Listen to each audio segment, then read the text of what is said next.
Welcome to Twin Stars, the show where cosmic wisdom meets everyday magic.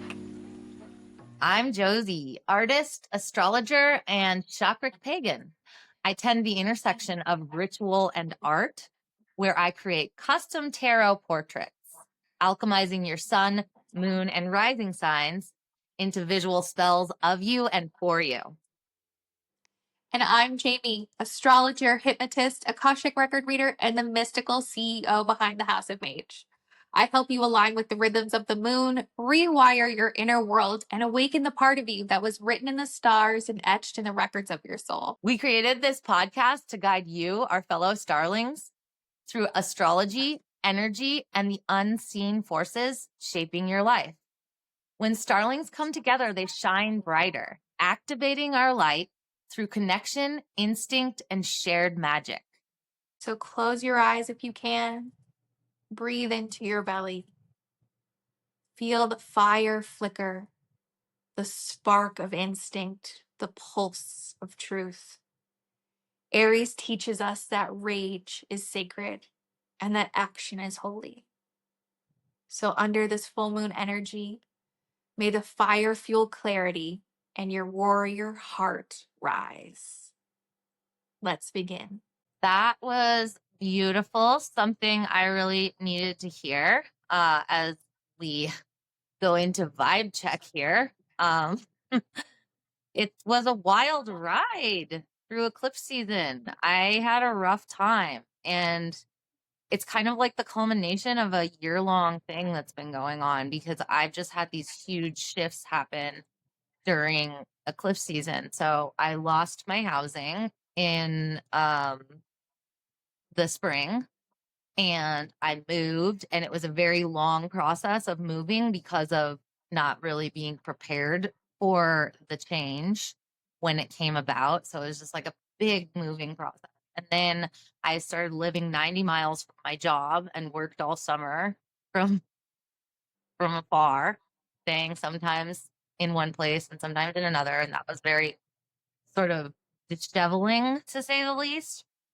And now I just went through the wildest month. I had huge, very much challenging breakthroughs with men in my family, setting boundaries and all that kind of stuff. And it was a good thing, but it was a difficult time. And then right between the lunar eclipse and the solar eclipse, I end up losing my job. So I was like, okay, that's my final eclipse shift, is that it's on to the next thing. And saying all that, I guess my vibe check is, wow, I feel like I'm coming to the end of like a years long process. And it's said that with this eclipse cycle, we are in a process right now of just coming back on something that happened around 2006. I feel like that rocking of security, like with you, like you mentioned, the homes changing and then like just the job, like those are very like security root chakra based. When you moved like the first or in the beginning of the year, was that around eclipse season too? Yeah. The moving Whoa. happened at eclipse season also. Yes.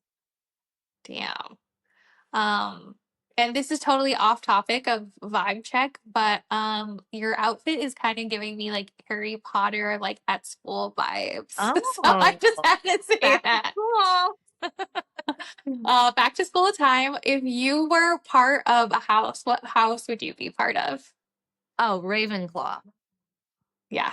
Oh, my Scorpio rising would, of Yeah. course. Like I think I would be like hurt if you didn't say that. I'd be Yeah, like, we're Ravenclaw. Okay. through and through. Okay, cool. Good. Good. Absolutely. Yeah, and like as you mentioned, yeah. How are you? Where's Oh your my God. vibe? My vibe's been a little bit easier coasting. A lot of different changes, but nothing's like really been affecting me too much. But like you mentioned, we are, filming this right underneath the energies of the solar eclipse happening in Virgo. Yep. So it's going to be happening tomorrow, and it's got me kind of really exhausted. Like, I've heard of that term, like tired or wired, and I don't feel like I normally feel the cycles of the moon a lot. Like, you know, those people that are like channeling the collective, like I don't necessarily feel like that. But I am like so beat today. I'm like, oh God, girl just needs a nap. Oh, But but if anything can get me going, it's like astro talk and just like, you know, yes, talking about little witchy things. So here we are. activation time. Yeah, let's get activated. Yes. And speaking of the activation, let's talk about today's episode, Warrior Heart, Full Moon in Aries, and the Rise of the Wild Self. So this episode is dedicated to the full moon lunation happening on Monday, October 6th, and it is happening in the sign of Aries. When you look at the ruling planet of the lunation, it happens to be Mars. And where is Mars, you ask? It's in Scorpio, which is also ruled by Mars. So right now we have a lot of untamed martial energy. So just to give you like a couple like keywords of like the energy with Aries, it's initiating, bold, fiery, impulsive, assertive, action oriented, independent, but it can also be aggressive, impatient, self-centered, hot-headed. So these are going to be a lot of things. And with Mercury moving into Scorpio, Mercury is how we communicate. It's how we're going to see the world. It's how our brains are going to think things through. It has more of that martial biting tongue on it. So during this full moon, be careful because anger might arise, maybe some little spicy interactions between you and your coworkers, friends, family, all of it. It's all out on the table. Yeah, and I'm getting like an image, a visual of like an electric eel, because it feels like, okay, we've got Aries full moon, which is like a kind of like watery lightning bolt, right? The full moon in Aries is like a lightning bolt combined with the elements of water. And then we have Mars or Mars in Scorpio already, and that's got the same thing, fighting energy in the water. Like Scorpio is kind of the fighting fish, as it is a water sign, but it's got uh co-ruler of Mars. So we've got like two placements that are creating that sort of like watery aggressor. And then you bring in the electric with the Aries, and then the Mercury moving into Scorpio is totally electric eel. Like the communication form in Scorpio for Mercury is like electrifying people or stinging people, zapping people. That's how Scorpio communicates. Um, and so I just think that the electric eel is like the quintessential like Yeah. animal of this particular Aries lunation, because of Mercury and Mars also heading right into Scorpio. Yeah. I when I was like researching just more astrology stuff, because I do, I heard like this thing where people were comparing and contrasting Aries versus Scorpio because they are both ruled by Mars. And Mm, they said with Aries, it's like a machine gun, like like you get them all at the beginning, you kind of overdo it, you know, that assertive, that cardinal energy, that shifting of the seasons. And with Scorpio, it's like a sniper. It's like that one headshot, like you're dead. Like you had no chance. But I thought it was funny because both of them were like in comparisons to like murdering somebody. I was like, this is terrible. well, Marshall is Marshall for a reason. Yeah. Martial arts. Yeah, Mars, totally. yeah, martial arts and Mars. Oh, where did that come from? That's not the same exact word, right? This fire moon calls for us to reclaim instinct, honor sacred rage, and boldly act from our heart. And what better way to do that than to tap into our free resources that are linked below in our show notes. We've got a good Spotify playlist for you for Aries season, and also a grimoire, a witch's guidebook of rituals and workings for the season we are in and the lunation cycle we are in as well. Nice. And if any of you like, subscribe, want to leave a review, and share the podcast with others, it will help our circle grow, and more starlings together will just make us more powerful. I love the imagery of starlings coming together and growing. It goes actually very well with the concept of the crown chakra, which is that's still the Sabbath that I'm working on chakra wise, and I align each Sabbath on the 8 wheel spoke of the year on the 8th spoke wheel of the year with a chakra. So right now we're getting toward the end of the year, and it's the 7th chakra, and there will be an 8th blank space void, and then we start in again on chakra 1 at the winter solstice. But just a little description of how it works and why I'm thinking about the crown chakra right now as we move through these 2 moon cycles. So it was there for me at the beginning of this season that falls between Mabon and Samhain or Halloween. And Mabon is the fall harvest, which is Thanksgiving type of celebration. And that's where this crown chakra comes in for me. And with that blooming kind of collecting together little seeds all gathered, we get the crown chakra concept that is like also mirrored in the lotus and the sunflower. And we were talking about that in our last episode. But here in this Aries full moon, we have another way that correlates to the 7th chakra. And I just found a little passage about the full moon in my favorite book about chakras, The Wheels of Life. And it's by Anodea Judith, if you care to know.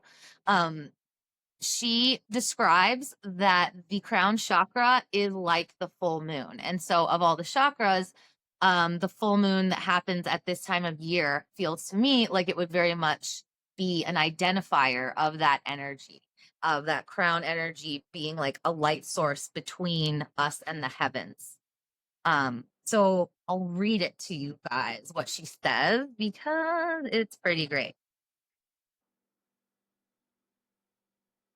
Within Sahasrara, which is the crown chakra, is the full moon, without the mark of the hair, resplendent as in a clear sky.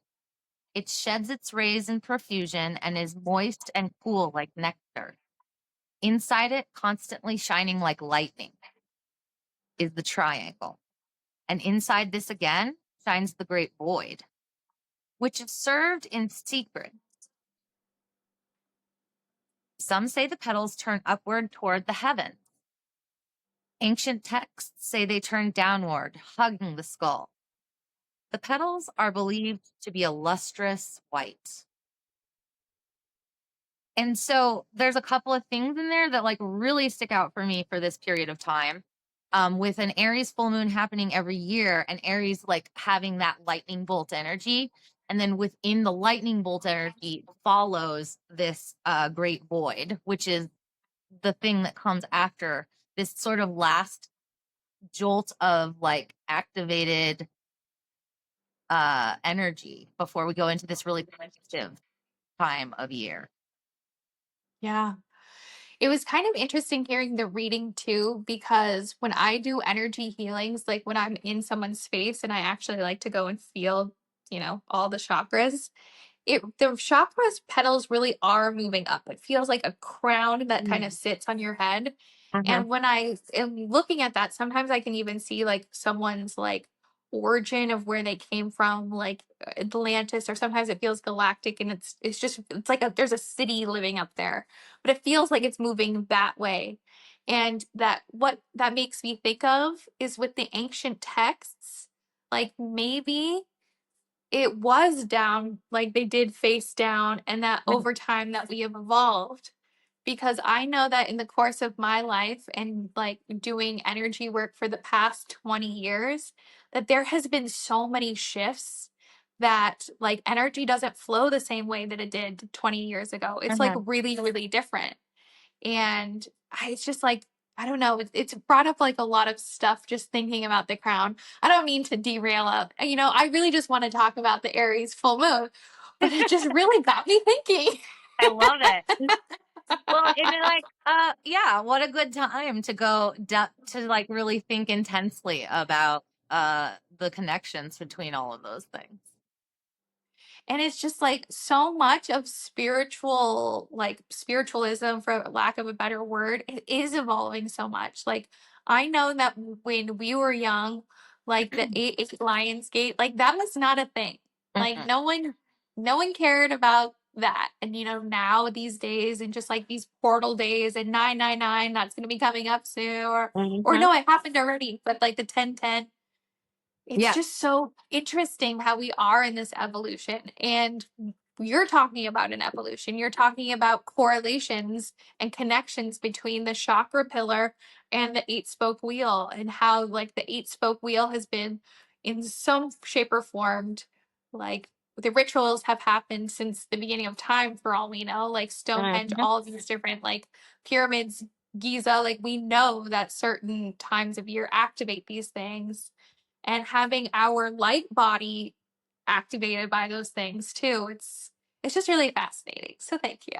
Yeah, I see it. And so that's like, it's more like something that I feel like I noticed more than anything is just it. And that's pattern recognition for you, you know, like that's Yeah. what a lot of all of this is, is recognizing patterns.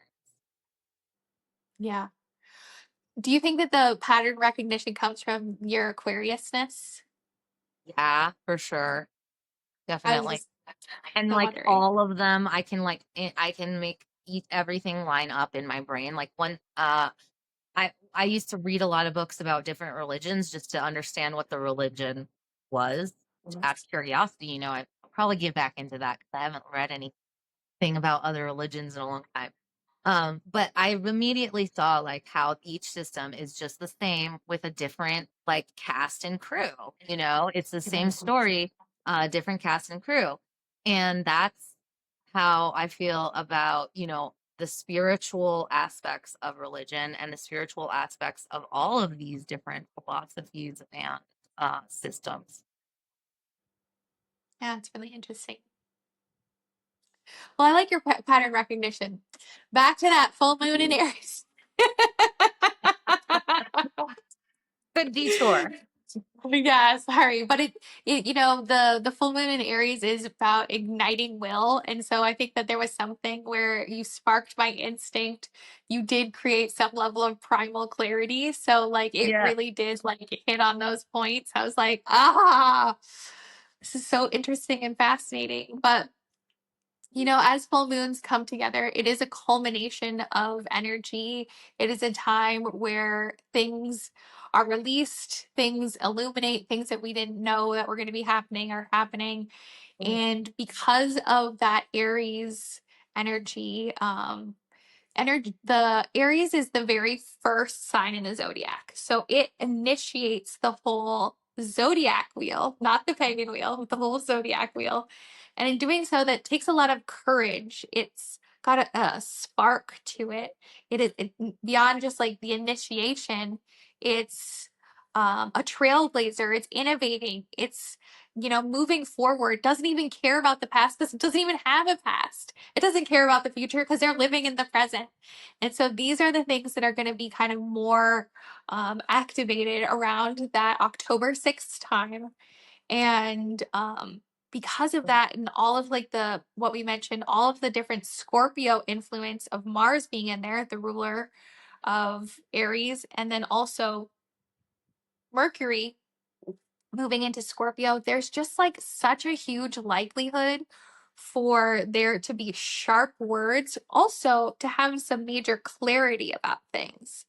I like to think of Scorpio as, being in a limo where you can see out, but no one can see in, so no one Ooh, knows the chaos that's happening.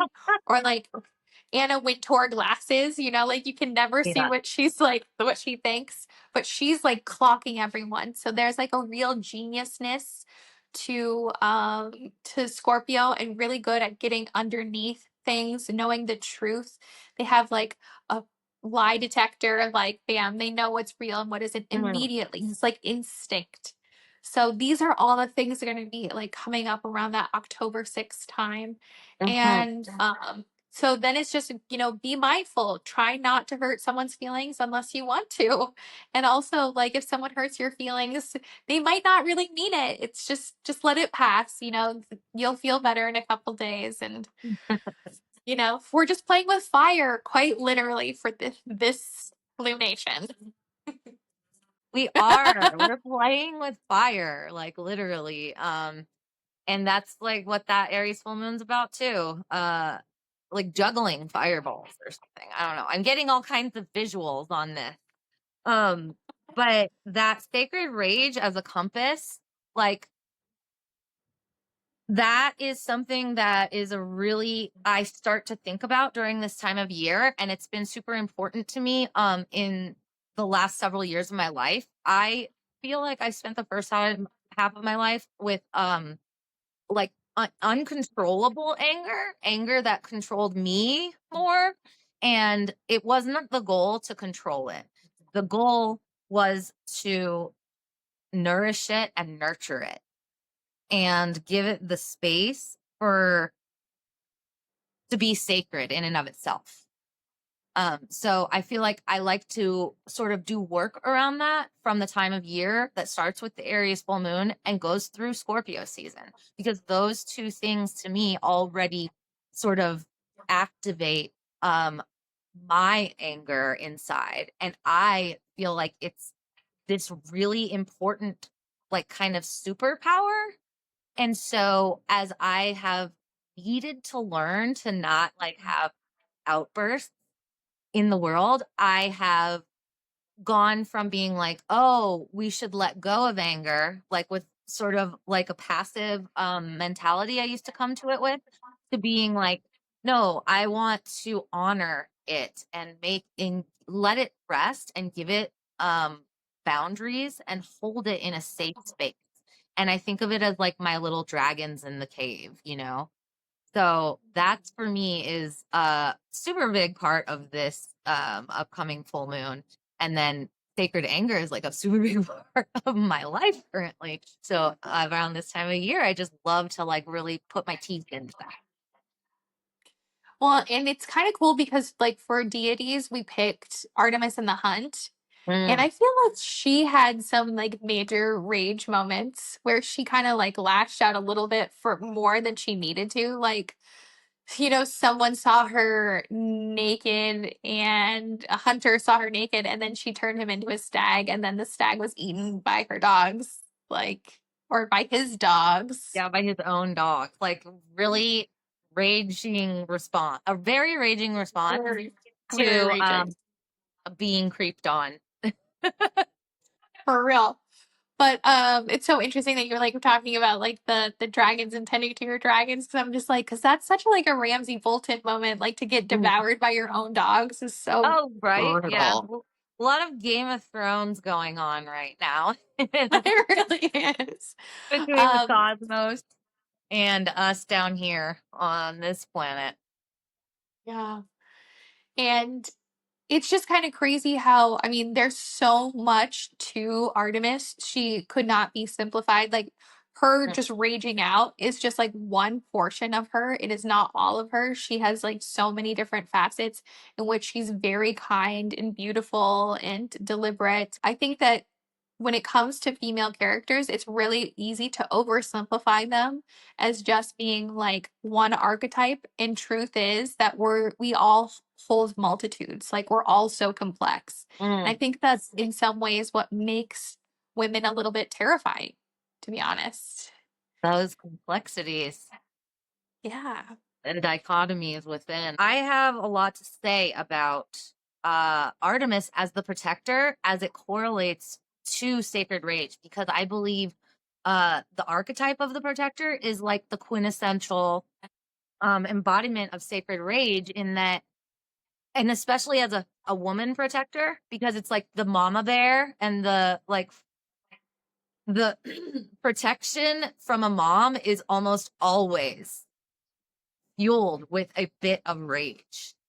Like, if you threaten a mama bear, you're gonna get a scary thing. You're gonna be at the end of a scary experience. And it's like that with like the mama tiger concept. And Artemis, of course, she's like that because she is the protector of animals and the protector of virgins and young women. And nature is her domain. And she, she rolls with a squad of nymphs who are kind of under her wing. And she is really not trying to associate with men, and always kind of treats them as like a threat to be mitigated, and sort of a threat to be mitigated. And she also seems to act out of like revenge so often when she responds. So it's like the protector and the vengeful, and it's like two sides of one coin with that energy. But you can't have the best parts of a protector without a little bit of rage or a little bit of like aggression.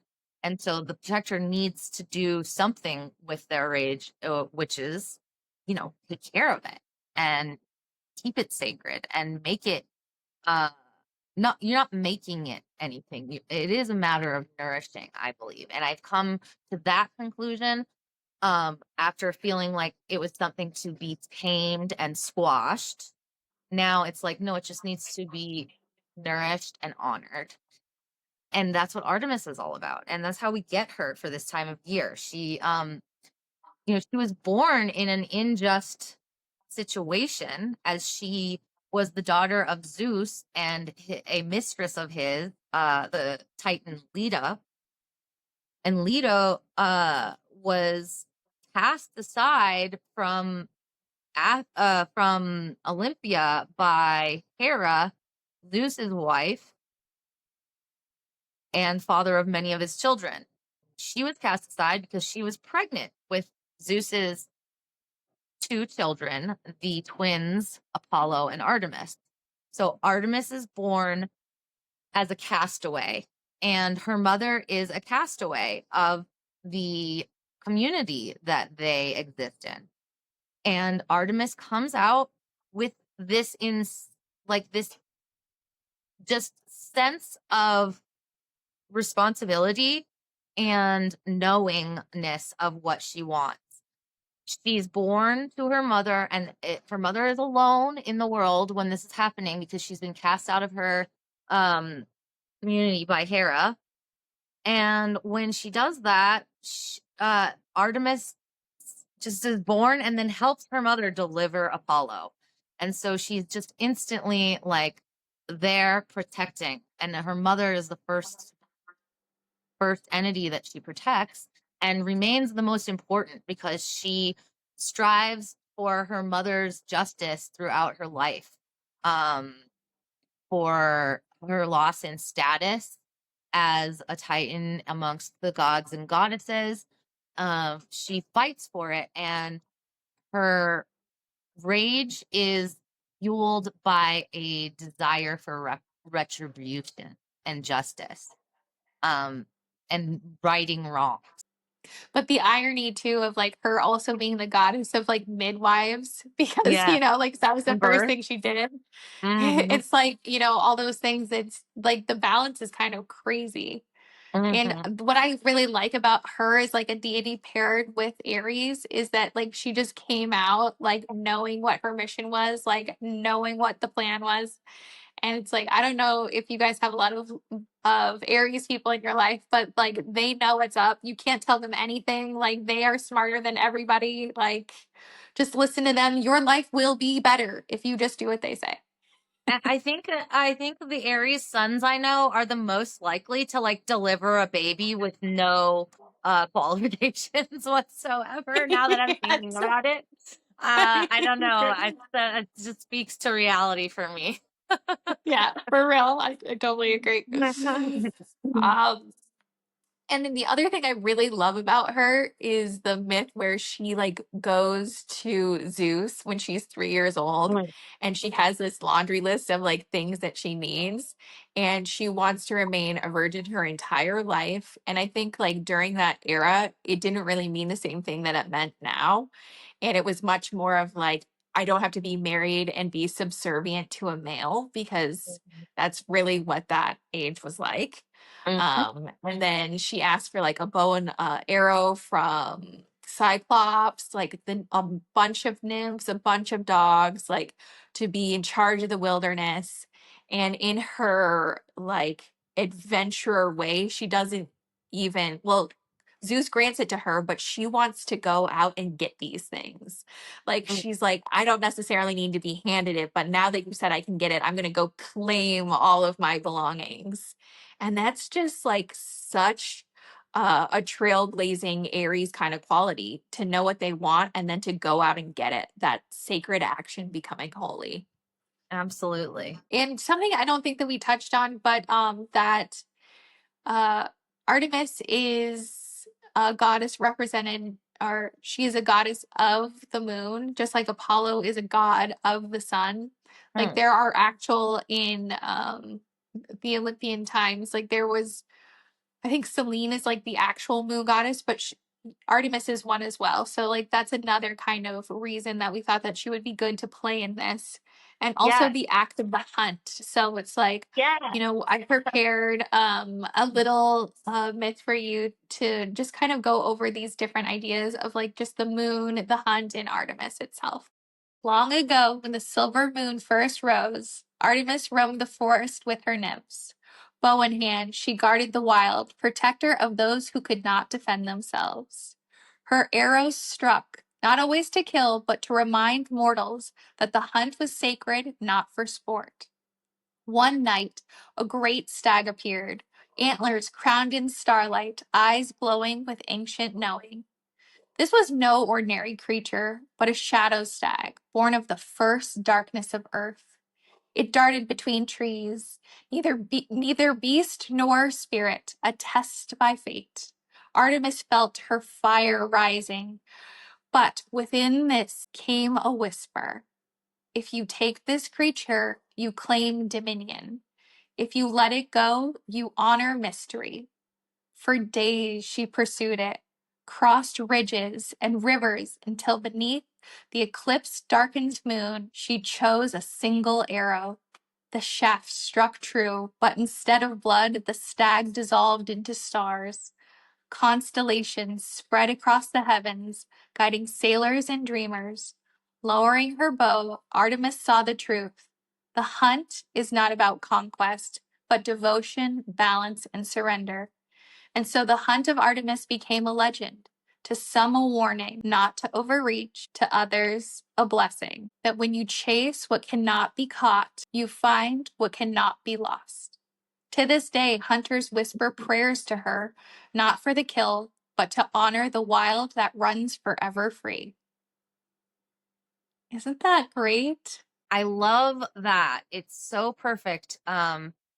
This story of Artemis to correlate with some of the moon meanings from indigenous people from the Americas, because there have been associations with hunting moon and the blood moon, which are both references to hunting, the blood moon as well. And it has this time of year set as the time of year where the hunt is sacred, and they would be honoring their gods and goddesses or spirits, or whatever you think of them as.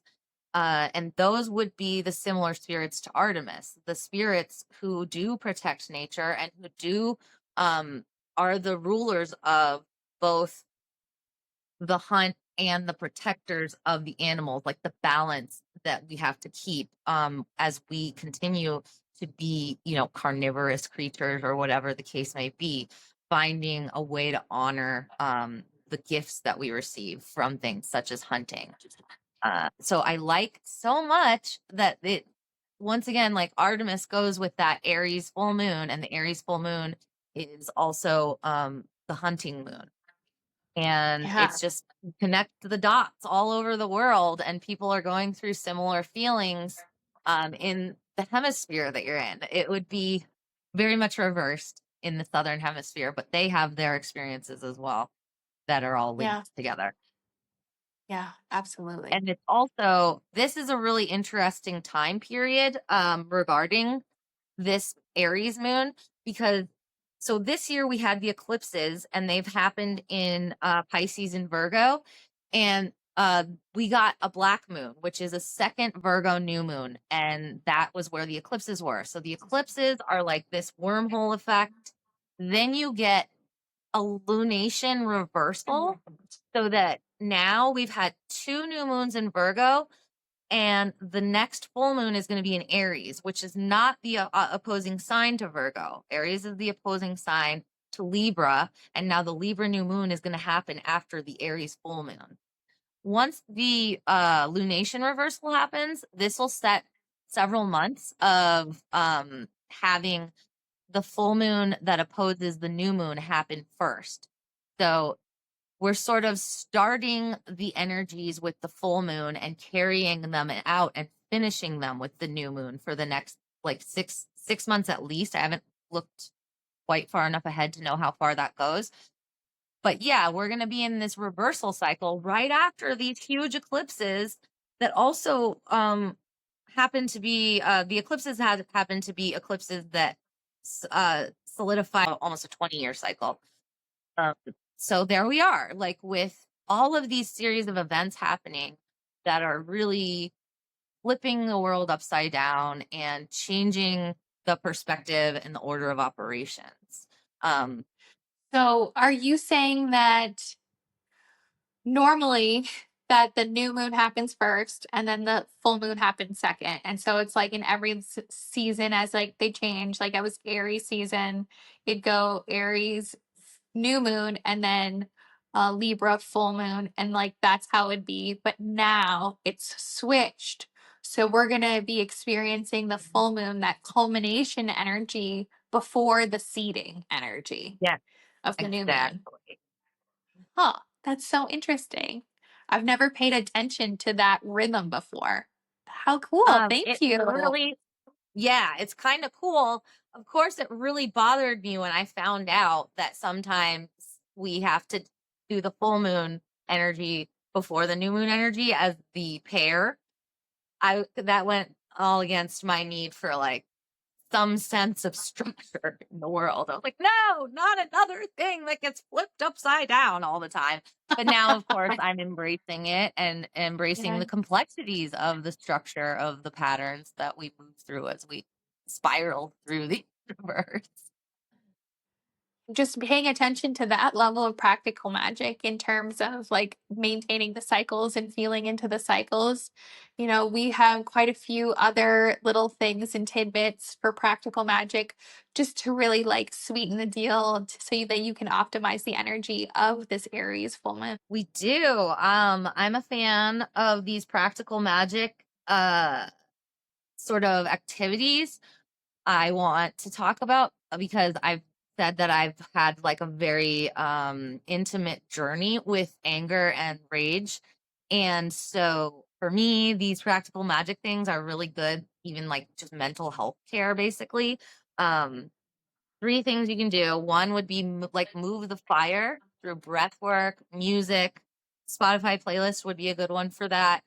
Dancing, drumming, you're breathing and you're moving your body. And even, you know, if you have a punching bag, put some good tunes on and hit it for a little bit, and let that be an intentional activity instead of just one you're just doing for physical purposes, and bring some of that spiritual and mental energy into the actions that you're doing.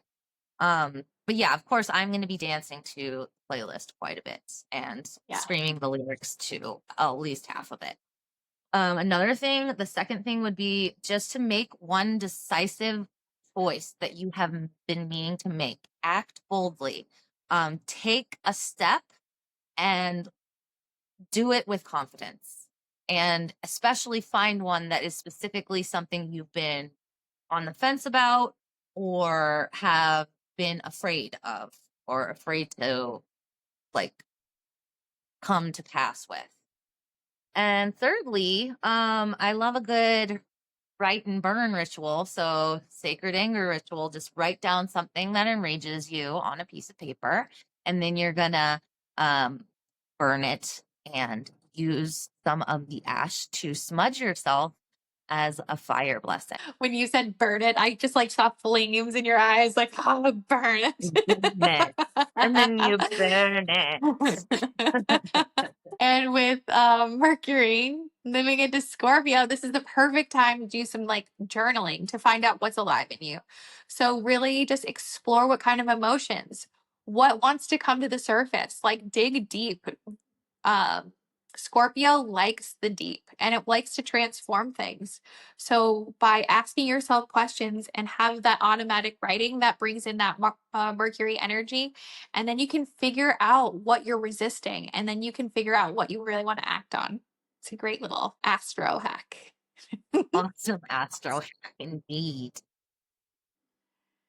Josie, it's time for some oracle cards. Are you ready? We're gonna pick one that we do for our Warrior's Heart moment from the Wild Unknown Alchemy Guidebook.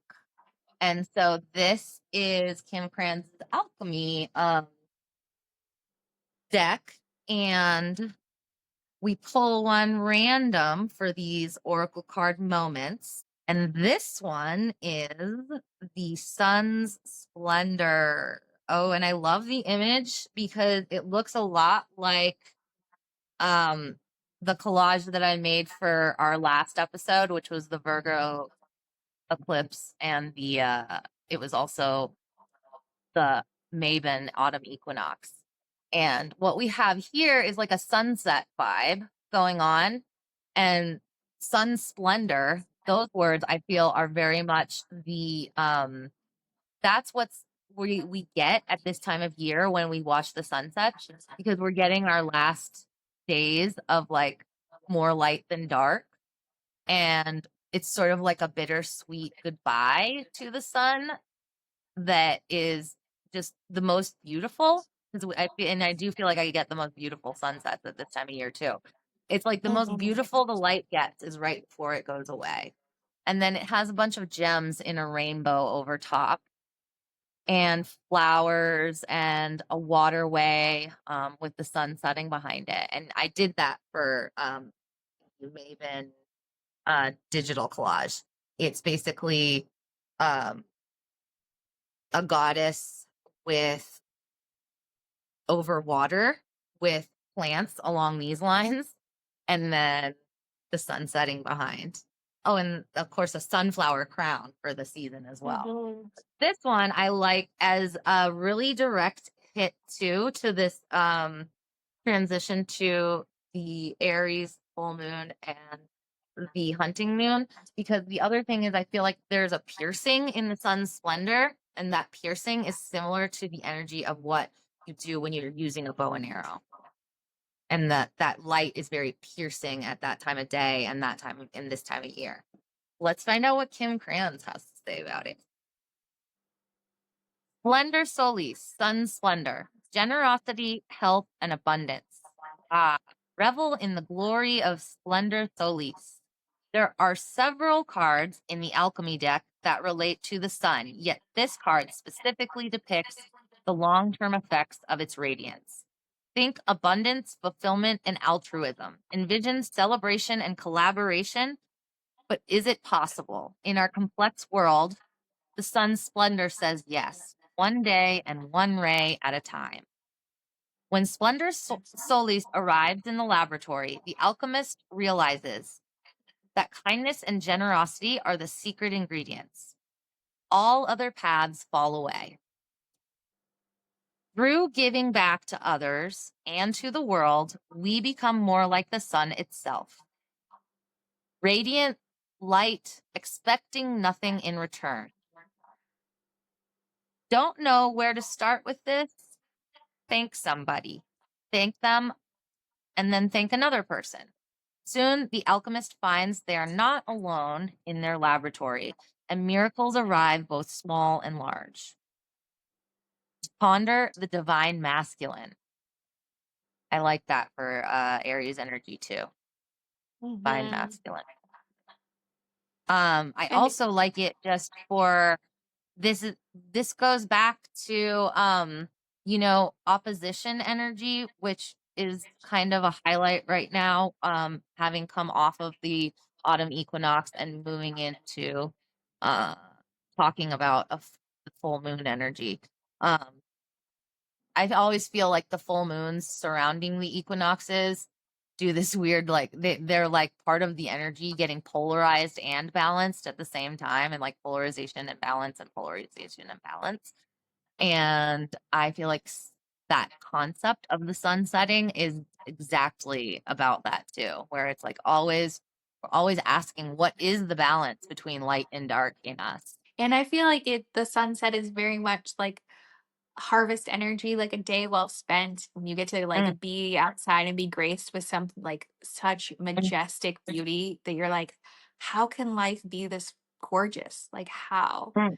And it just has that like abundance harvest, like it really fits perfectly into this season, especially Yeah. because it's going to be very soon that things are going to be turning to the dark, as like Scorpio season is like on our tails, and then that's the underworld, the darkness These is are like the here. final sparks of just like that high and voltage energy before Mhm. we go into the like, and that's, even though Scorpio is not the physically darkest time of the year, nor is it the coldest time of the year for us, we are going into preparing for that. And that is also, it's like that void after there's a lightning bolt and then there's a void. Yeah. And I think the reason that it hits a little different is that because Scorpio is that fixed energy, that it's like going into the darkness. It's like Yeah.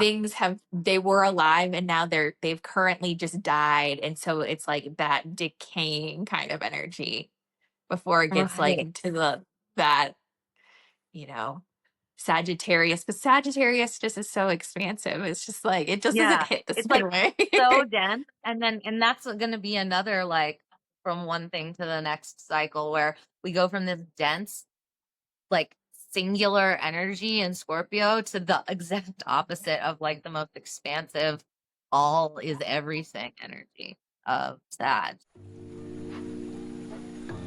Thanks for rising with us under the Aries moon. If something sparked a fire or strengthened your heart, Share the magic, leave a review, and follow the show, and invite others to join our celestial circle. the grimoire and Spotify playlists are located in the show notes. And you can find me at House of Mage, where the moon is our mentor and magic is our method. And I'm at Basic Witch on Instagram, where art, ritual, and witchcraft meet soul expression. Until next time, Starlings. I hunt with the wild. I guard what is sacred. I rise with a warrior's heart. Beautiful.